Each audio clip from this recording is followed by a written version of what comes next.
नमो भगवते वासुदेवाय नमः। ओम नमो नारायणाय नमः। ओम नमो भगवते वासुदेवाय कृष्णाय नमो नमः। जय श्री कृष्ण, जय श्री कृष्ण, जय श्री कृष्ण।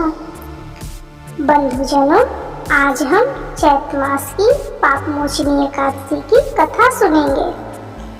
तो चलिए कथा प्रारंभ करते हैं। महाराज युधिष्ठिर ने भगवान श्री कृष्ण से चैत्र मास के कृष्ण पक्ष की एकादशी के बारे में जानने की इच्छा प्रकट की। तो वे बोले कि हे राजेंद्र, मैं तुम्हें इस विषय में एक पाप नाशक उपाख्यान सुनाऊंगा, जिसे चक्रवर्ती नरेश मंधाता के पूछने पर महर्षि लोमस ने कहा था। मंधाता ने पूछा कि हे भगवान, मैं लोगों के हित की इच्छा से यह सुनना चाहता हूँ कि चैत्र मास के कृष्ण पक्ष में किस नाम की एकादशी होती है, उसकी क्या विधि है तथा उससे किस फल की प्राप्ति होती है। कृपया ये सब बातें मुझे बताइए। लोमस जी ने कहा कि हे नृप श्रेष्ठ, पूर्व काल की बात है, अप्सराओं से सेवित चैत्र रथ नामक वन में, जहाँ गंधर्वों की कन्याएं अपने किंकरों के साथ बाजे बजाती हुई विहार करती हैं, मंजू घोषा नामक अप्सरा मुनिवर मेधावी को मोहित करने के लिए गई। वे महर्षि चैत्र रथ वन में रहकर ब्रह्मचर्य का पालन करते थे। मंजू घोषा ने मुनि के भय से आश्रम से एक कोस दूर ही ठहर गई और सुंदर ढंग से वीणा बजाती हुई मधुर गीत गाने लगी। मुनि श्रेष्ठ मेधावी घूमते हुए उधर जा निकले और उस सुंदर अप्सरा को इस प्रकार गान करते देख बरबस ही मोह के वशीभूत हो गए। मुनि की ऐसी अवस्था देख मंजू घोषा उनके समीप आई और वीणा नीचे रखकर उनका आलिंगन करने लगी। मेधावी भी उसके साथ रमण करने लगे। रात और दिन का भी उन्हें भान न रहा। इस प्रकार उन्हें बहुत दिन व्यतीत हो गए। मंजू घोषा देवलोक में जाने को तैयार हुई। जाते समय उसने मुनि श्रेष्ठ मेधावी से कहा, ब्राह्मण, अब मुझे अपने देश जाने की आज्ञा दीजिए। मेधावी बोले, देवी, जब तक सवेरे की संध्या न हो जाए तब तक मेरे पास ही ठहरो। अप्सरा ने कहा, विप्रवर, अब तक न जाने कितनी संध्याएं चली गई, मुझ पर कृपा करके बीते हुए समय का विचार तो कीजिए। लोमस जी कहते हैं कि राजन, अप्सरा की बात सुनकर मेधावी चकित हो उठे। उस समय उन्होंने बीते हुए समय को हिसाब लगाया तो मालूम हुआ कि उसके साथ रहते हुए उन्हें 57 वर्ष हो गए। उसे अपनी तपस्या का विनाश करने वाली जानकर मुनि को उस पर बड़ा क्रोध आया। उन्होंने श्राप देते हुए कहा, पापिनी, तू पिशाची हो जा। मुनि के श्राप से दग्ध होकर वह विनय से नतमस्तक हो बोली, विप्रवर, मेरे श्राप का उद्धार कीजिए। 7 वाक्य बोलने या 7 पद साथ साथ चलने मात्र से ही सत्पुरुषों के साथ मैत्री हो जाती है।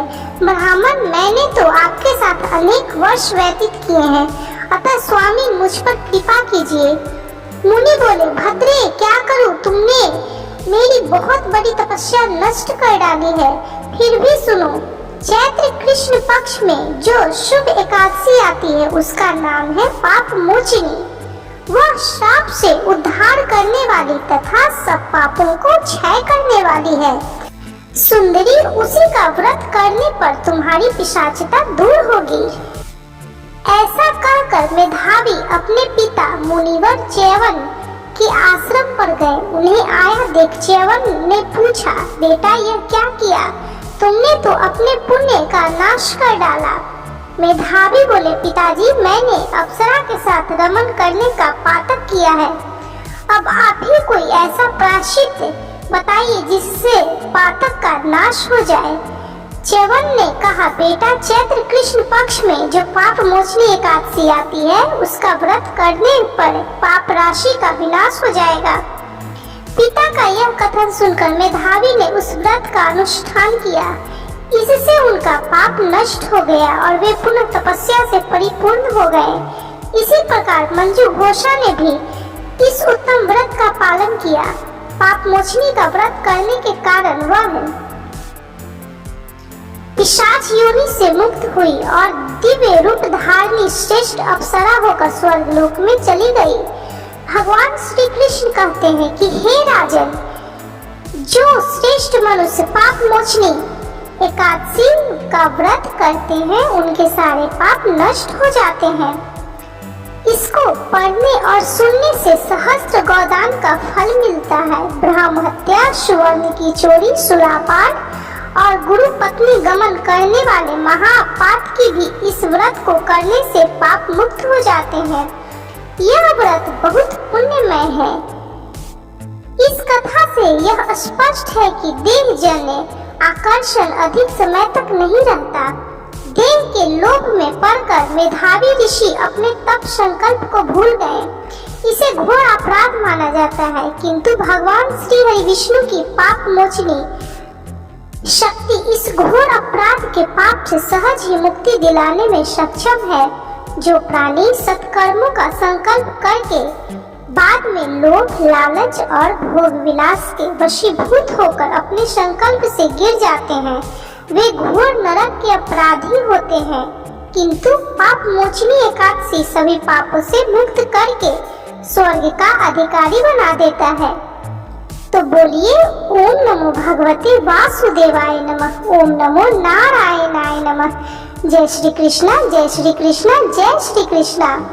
बंधुजनों, इस कथा को सुनने वाले, सुनाने वाले या जिसके द्वारा इस कथा का महत्व कोई और भी सुने, उन सभी को भगवान श्री हरि विष्णु का आशीर्वाद प्राप्त हो, उनकी सभी मनोकामनाएं पूर्ण हो, उनके घर में सुख शांति और समृद्धि का वास हो, उनके द्वारा किए गए सभी पापों का नाश हो।